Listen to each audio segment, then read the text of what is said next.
ఈ సినిమా కానీ మీరు ఇంకా చూడకపోతే వెంటనే book your tickets, go to your nearest theatres please. ఎంత బాగుందంటే లైక్ ఒక స్పోర్ట్స్ డ్రామాని రెగ్యులర్ స్పోర్ట్స్ డ్రామాలా కాకుండా ups and downs, regular format, present సిచ్యువేషన్లా కాకుండా మా మారి సెల్వరాజ్ గారు ఏం చేశారంటే ఒక రూరల్ బ్యాక్డ్రాప్ పెట్టేశారనమాట ఈ మూవీకి. రూరల్ బ్యాక్డ్రాప్, క్యాస్ట్, మళ్ళీ దేవుళ్ళ కోసం కొట్లాట్లు, ఊరు గొడవలు, ఈ అన్నిటి మధ్యలో పెరిగిన ఒక కుర్రాడు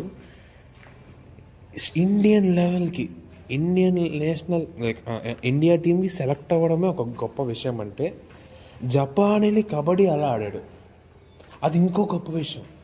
అండ్ లైక్ ఇవన్నీ, ఈ గొడవలన్నీ ఫస్ట్ లైక్ సినిమా స్టార్టింగ్లోనే గొడవలు అయిపోయినాయి.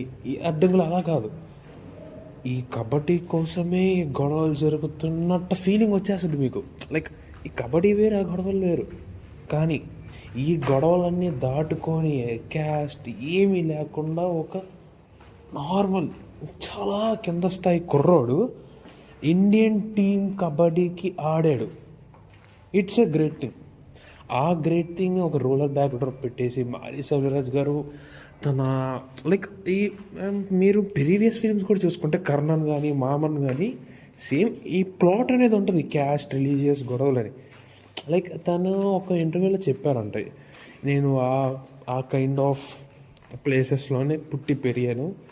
నా లైక్ తన కోపం అంతా, తన పుట్టి పెరిగిన సిచ్యువేషన్స్ అంతా ప్రతి మూవీలో ఈ క్యాస్ట్ ఎందుకు ఉండాలి, లైక్ ఇవన్నీ డిఫైన్ చేసుకుంటూ ఇవన్నీ పోరాడి ఆ ప్రోటగనిస్ట్ ఎలా గెలుస్తున్నాడని ప్రతి మూవీలో చెప్తాడు.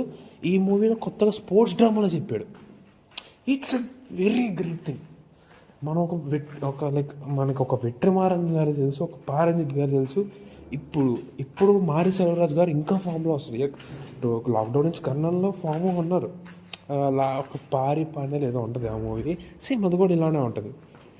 ఇప్పుడు తను తీసిన 4 movies backdrop roller backdrop caste అయ్యే, కానీ దానికి ఇంకో ప్లాట్ ఉంటుంది. ఆ ప్లాట్లో నుంచి బయటకు వచ్చింది ఈ మూవీ బైసన్. కానీ ధ్రువ విక్రమ్ పీక్ పర్ఫార్మెన్స్ మ్యాన్. నిజంగా నేను ఆదిత్య వర్మ మూవీకే పిచ్చ ఫ్యాన్ అయిపోయా ధ్రువ విక్రమ్ యాక్టింగ్కి. నాకు అప్పుడు కూడా తెలియదు విక్రమ్ గారి కొడుకని, నాకు అస్సలు తెలీదు. వెన్ ఐ హ్యావ్ సీన్ మహాన్ ఒక మాస్టర్ పీస్. ఓకే, అలాంటి మన తండ్రి కొడుకుల మధ్యలో ఆయన విక్రమ్ గారి కన్నా మించి యాక్టింగ్ చేస్తాడు ధ్రువ విక్రమ్. ఈ మూవీలో మీరు చూడండి, విక్రమ్ గారు యంగ్ ఏజ్లో ఉంటే ఎలా ఉంటుందో ధ్రువ విక్రమ్ అలానే కనిపిస్తాడు. అసలు ప్రతి ఫ్రేమ్లో వాళ్ళ నాన్న ఎక్స్ప్రెషన్ యాస్టీస్ కనిపించేస్తుంది మనకి. ఆ కోపం, ఆ బాధ, ఆ ఏడుపు, ఆ కసి, ప్రతి ఇంచ్ టు ఇంచ్ ఫ్రేమ్ అంతా వాళ్ళ నాన్నే కనిపిస్తాడు మనకి. అంటే విక్రమ్ గారు లైక్ యంగ్ ఏజ్లో ఉంటే ఎలా ఉంటుందిరా, ఇప్పుడు విక్రమ్ గారు ఈ సినిమా తీస్తే ఎలా ఉంటుంది అన్నట్టు ఉంటుంది ధ్రువ విక్రమ్ గారి పర్ఫార్మెన్స్. కానీ చెప్తున్నా, విక్రమ్ గారు కూడా ఈ మూవీ యాక్సెప్ట్ చేస్తే ఈ లెవెల్ యాక్టింగ్ చేయలేరు. మీ ఏమైనా అనుకోండి, విక్రమ్ గారి కంటే ఒక మెట్టు ఎక్కువ చేశాడు ఈ మూవీలో ధ్రువ విక్రమ్ గారు యాక్టింగ్. నిజంగా పీక్ పర్ఫార్మెన్స్. ఎంతలా అంటే నన్ను ఇంకా మూవీలో ఇన్వాల్వ్ చేసేసాడు. అరే ఇదైపోతుంది అన్నంత ఫీలింగ్ వచ్చేస్తుంది నాకు లిటరల్లీ. రాజేష్ విజయ్ గారు బాగా చేశారు, షీఈ్ ఎ సిస్టర్ రోల్, తను బాగా చేశారు. అనుపమ గారు కూడా ఒక రోల్ ఉంటుంది, అది బాగుంటుంది. పశుపతి గారు మెయిన్. ఈ పశుపతి గారు ఎక్కువ ఇలాంటి మూవీస్లోనే కనపడతాడు అనమాట. అందరికీ తెలిసింది, నాకు సార్పట్ట పరంపరలో ఎక్కువ తెలుసు ఆయన. ఈ మూవీలో ఫాదర్ అండ్ సన్ బాండ్ ఉంటుంది, ఆ ఎమోషన్ కానీ ఆ బాండ్ కానీ మనం రీసెంట్ మూవీస్లో ఒక్క సినిమాలో కూడా చూడలేదు. నన్ను అడిగితే ఇలాంటి బాండ్ అసలు మనం ఎప్పుడు చూడలేదు. అండ్ పశుపతి గారు యాక్టింగ్ అయితే ఇంకా నాకు వర్డ్స్ లేవు ఆయన యాక్టింగ్కి. అంత పీక్ పర్ఫార్మెన్స్ ఇస్తాడు అతను. నివాస్ కే ప్రసన్న మ్యూజిక్. తను ప్రీవియస్ ఫిల్మ్స్ కొద్దిగా డల్ అయ్యాయి. Is a Tamil music director, తను కొద్దిగా డల్ అయ్యాయి. ఈ గివెన్ అ మాస్ కమ్బ్యాక్. ఇదైతే ప్రతి ఫ్రేమ్లో ఏది ఎలా కొట్టాలి, ఆ ఆడియన్ ఎలా ఫీల్ అవుతున్నాడు, అదే మ్యూజిక్ కొట్టారు.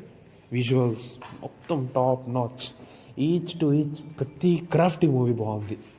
ప్లీజ్ ఎవరైనా చూడకపోతే బుక్ యువర్ టికెట్స్, ప్లీజ్ వెళ్ళండి. ఖచ్చితంగా ఈ మూవీ థియేటర్లో చూడండి. Every one will feel the emotion. అలాంటి గొడవల మధ్యలో ఒక కుర్రోడు వచ్చి ఇండియా కబడ్డీకి ఆడేసరికి మనం ఆ ఎమోషన్ ఖచ్చితంగా ఫీల్ అవుతాం.